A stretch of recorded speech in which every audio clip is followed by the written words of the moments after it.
Ассаламу алейкум достар. Менің каналыма қош келдіңіз. Бүгін сіздермен өте дәмді медовый торттың рецебімен бөлісемін. Торт өте дәмді болып шығады. Май мен балды отта ертіп аламыз. Оған бір чайный ложка сода қосамыз. Бөлек ыдыста жұмыртқамызды араластырамыз.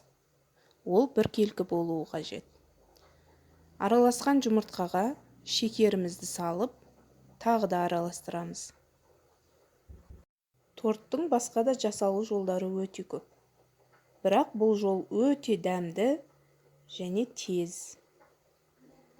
Суыған балды массаға жұмыртқамызды қосамыз. Жаймендеп 3-4 бөле отырып қосу қажет. Және үздіксіз араластыру керек.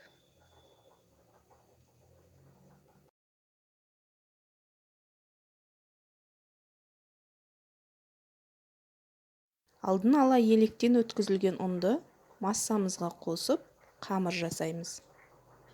Достар, менің каналыма тіркеліп, кері байланыс жасап отырыңыздар. Қамыр өте жұмсақ болады. Қамырды салқын жерге қою қажет. Енді қамырымызды 1/8 бөлікке бөлеміз.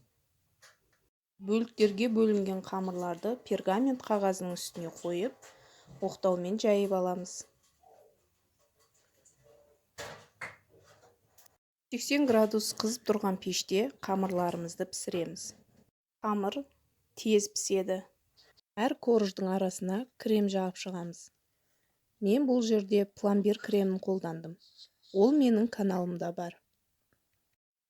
Тортқа 7 бөлік коржды пайдаланамыз.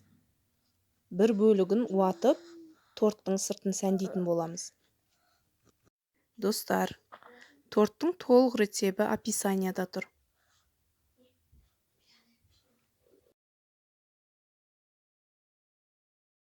Торттың сыртын өз қалауларыңыз бойынша сәндеуге болады.